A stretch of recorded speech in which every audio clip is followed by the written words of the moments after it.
Thanks for joining us from the Ohio AgNet Voice You Know with the News You Trust studio, sponsored by the Family Forest Carbon Program, where we help family forest owners get paid to improve the health of their woods. I am Allison Kenny. Looking into the headlines today, the World Organization of Animal Health, or WOA, released its first State of the World's Animal Health Report May 23rd, recognizing how animal health is at the center of a good global health. The spread, prevalence, and impact of infectious animal diseases is changing, bringing new challenges for agriculture and food security, human health and development, and natural ecosystems. Emmanuel Sobrin, Director General of WOA, said during a press conference, even though WOA has helped its member countries make animal health decisions for many years, this is the first year it has released an annual assessment which provides a comprehensive review of animal disease trends, risks, and challenges, from the availability of vaccines to use of antibiotics in animals. The report revealed the number of avian influenza cases in mammals more than doubled in 2024 from the previous year, with 1,022 outbreaks across 55 countries as compared to 459 outbreaks in 2023. Gregio Torres, the head of WOA's science department, said one reason for knowing the number of cases of highly pathogenic avian influenza in both poultry and mammals is because of better surveillance programs around the world. We need to continue to watch how species are affected by avian influenza, because once it jumps from one species to another, it means mutation is happening, Torres said. The report noted a loss of more than 633 million birds because of avian influenza infection or culling efforts aimed at controlling the spread of the virus during the last 20 years. The addition of non-poultry species in the outbreak during the past year has been 2,570 cases.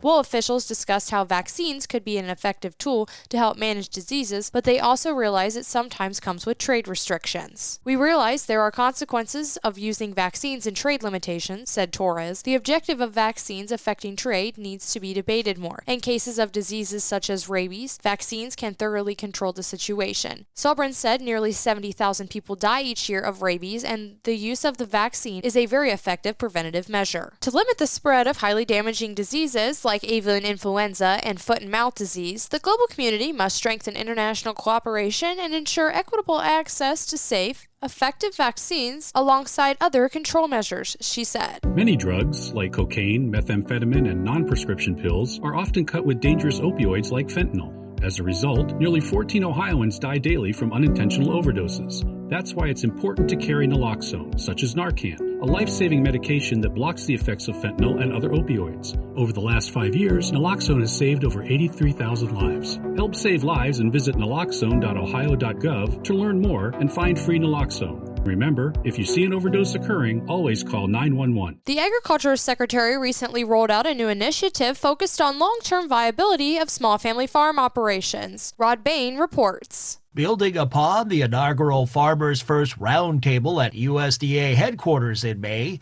and subsequent meetings with ag producers around the country throughout the month, this announcement from Agriculture Secretary Brooke Rollins. Our small farmer, family farmer first initiative. The announcement came during a recent Farmers Roundtable session in Nebraska. The intent of the initiative, improving both viability and longevity of smaller scale family farms. To ensure that those farms can start and stay in business and pass along to the third, fourth, fifth, and sixth generation. Small family farm operations make up almost 86% of all U.S. farmers. 10 components comprise the Small Family Farm Initiative, starting with number one, ensuring simple and streamlined and transparent tools that we have through USDA and across the government and application. Next, a series of goals to ensure greater access to resources for small family farmers and their operations. Number two, ensuring reliable access to credit. So opening up the capital market, especially for new and entering farmers, but also for multi-generational farmers. Number three, ensuring working farmland is used to farm. Number four, ensuring that small farms can be passed on to the next generation and for many generations to come. Other aspects of the Small Family Farm Initiative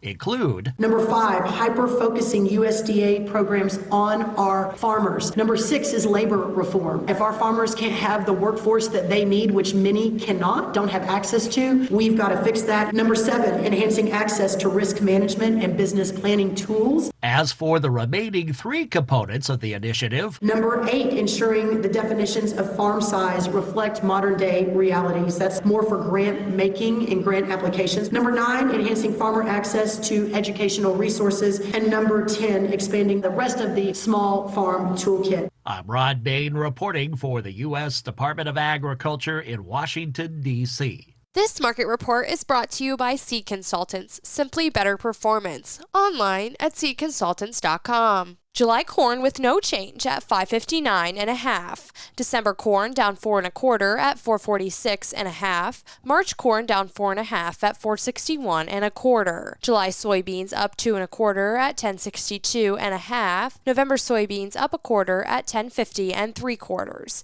January soybeans up 1/2 at $10.64 1/4.